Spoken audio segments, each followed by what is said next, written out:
Elliot Harper hadn't slept in 5 days. The fluorescent lights of his basement lab cast long, sterile shadows over a maze of circuit boards, copper coils, and smoldering soldering irons. Scattered across the concrete floor were photographs of his daughter Lila, age 8, always smiling, always still alive. She had died 3 months ago. A car accident, a distracted driver, a patch of black ice. 1 second, laughter in the back seat. The next, silence. That deafening, endless silence. Since then, Elliot had built something no one believed possible. He called it the chrono trigger. It wasn't elegant. It looked like a trash can mated with a microwave, but worked. In tests with mice and inanimate objects, Elliot had succeeded in rewinding time. Not all time, not the universe, but just within a personal bubble of consciousness. 10 seconds, then 20, then 60. Now, 3 minutes. 3 minutes could change a life. Tonight, Elliot was going to bring Lila back. The chrono trigger was bound to his neurological signature, calibrated to his unique brainwaves. There was no remote control, no flashy interface. A neural spike implanted at the base of his skull allowed activation with a thought, a single word, rewind. He tested it again that morning. He dropped a mug of coffee, shouted, rewind. The mug unshattered. The coffee soared back into the cup. Time hiccuped, then resumed. Perfect. But tonight's test wasn't about mugs. It was about Lila. He had practiced the plan 100 times. Go back to the moment he handed her the backpack. She always forgot it. She always made him go back. That's where the accident happened, turning around, late for school again. But if he didn't forget the backpack, if he just let it go, she'd be alive. Midnight. He sat in the driver's seat of the old Ford Taurus, hands trembling. He had replicated the conditions exactly. Same time, same weather.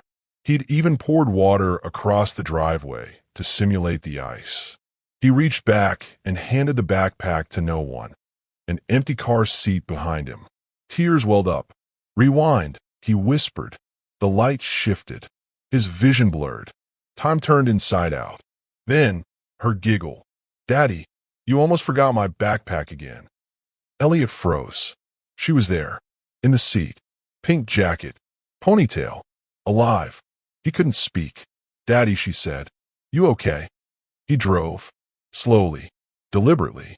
At every stop sign, he wept silently. Every breath she took sounded like a symphony. He didn't turn back for the backpack. He kept going, straight to the school. No accident, no ice. She kissed his cheek and ran inside. Elliot sat motionless for 10 minutes. He had done it. The next morning, Lila was gone. Her bed empty. Her toothbrush untouched. No record of her at the school. Her drawings were missing from the fridge. Elliot screamed her name until his throat tore. He hit rewind again. She returned and vanished again the next day. It became a pattern, a cycle. Every day, he had to rewind. Every day, she returned. But she never stayed. He tried staying awake all night, watching her sleep, afraid she would evaporate. She still vanished. He tried restraining her to the bed. He wept as he did it, whispering apologies. It didn't matter. The moment he blinked, gone. He recorded her, took hundreds of photographs. None developed. The film was always blank. Digital files corrupted. He emailed himself her voice. The files came back with errors. File does not exist. Lila wasn't returning. She was borrowing time. Days blurred. Elliot no longer ate. He rewound again and again. Sometimes just to hear her laugh. Sometimes just to say goodbye properly. But the rewinds grew wrong. On the 30-second rewind, something watched him. At first it was subtle. A flicker in the mirror. A reflection that didn't match. Then a whisper behind him. You shouldn't be here. Elliot turned. Nothing. The next rewind, Lila's eyes glitched. They flickered black for a second. Her smile lingered too long. She tilted her head unnaturally. Daddy, she said, you're not supposed to pull me back. He hit rewind again. By the 50th cycle, the sky outside had changed. Clouds formed impossible shapes. The moon had a second twin. People walked strangely, as if looping. He watched his neighbor mow the same patch of grass 10 times in a row. Reality was fracturing. He rewound again. This time, the chrono trigger screamed. Not a machine sounds, in voices. "You are violating the continuity," they howled. He ignored it. He rewound again. Lila returned, but she wouldn't speak. She sat on the floor, humming a song he didn't recognize. Her face empty. "Lila," he asked. She turned to him. Her eyes were hollow. "You're not my real daddy," she said. "What?" "You're his echo." Elliot stepped back. She stood. "The real me is gone. You're just pulling her ghost." He hit rewind again. The house collapsed. Literally, the walls folded inward like a glitching video game. The chrono trigger exploded with sparks. Elliot's skin burned with static. He screamed. And then silence. He woke up on the floor of the lab. But everything was different. The walls were covered in clocks. Hundreds of them, all ticking out of sync. On the table, the chrono trigger was now made of bone. A voice whispered, "You kept going backward. You found us." He turned. A figure stood in the corner. Black robe. No face. It held something a doll. "Lila's. You tore a hole through time," it said. "And through it, we came through." "Give her back," Elliot sobbed. "She's not yours anymore. She belongs to the fold." The what? The fold is where all lost time goes. Every rewind created an echo. Every echo fed us. Elliot fell to his knees. "What do you want?" "You are the last Echo Man. You will now unravel." The next morning, the house was gone. Neighbors said it had burned down years ago. There was no record of Elliot Harper. No record of Lila. The school never heard of her.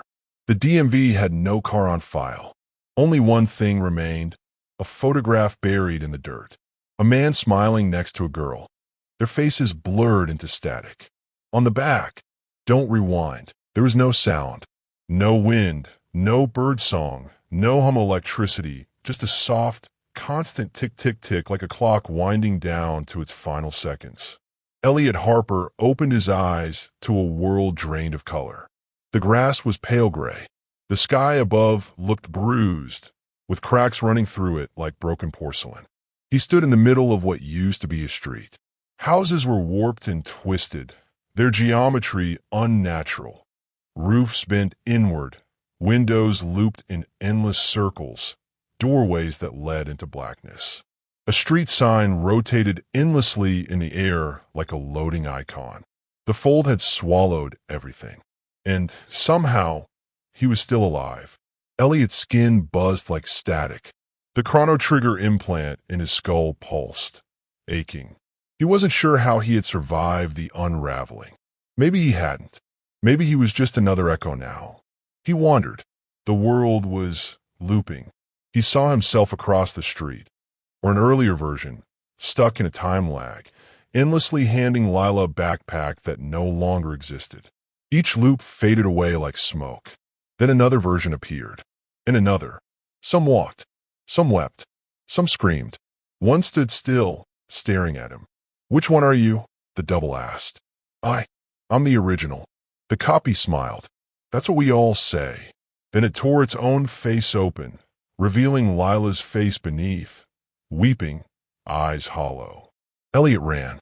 He followed the ticking, through broken roads, over suspended staircases that led nowhere, through parks where children looped on swings endlessly, eyes rolling back.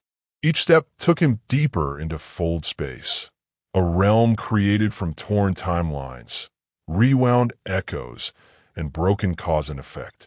And then he saw it, the core, a massive, swirling sphere of clocks and memories suspended in the sky, anchored to the earth by chains of light. Every time he had rewound, every time anyone had it fed this thing, around it stood the Watchers, tall, faceless beings in robes, each holding pieces of the chrono trigger.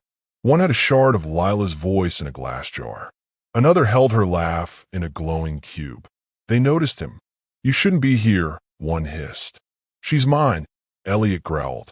"You took her. She was never yours. She was borrowed from the river of time." You broke the dam. I'll fix it, he said. I'll destroy the chrono trigger. I'll destroy all of this.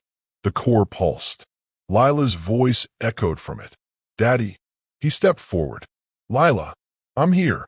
A hand reached down hers. Tiny, trembling. He grabbed it, and time collapsed. Elliot awoke again. Back in the car. Back on the ice. Lila in the seat behind him. Did you get my backpack, Daddy? He turned. Lila. She looked up. Are you okay? He smiled. Tears ran down his face. Yeah, baby. I got it. He drove forward, and the car slammed into an invisible wall. Glass exploded. Metal twisted. Screams. Then silence. Again. He woke up. Same moment. Same question. Did you get my backpack, Daddy? He tried to drive again. Crash. Again. Crash. Again. Screaming. The fold had locked him in the loop, the very moment he tried to undo. There was no escaping it now. Each time he awoke, Lila's voice grew less human, more distorted, until one day it simply said, "Wrong choice, Daddy," and the world stayed black.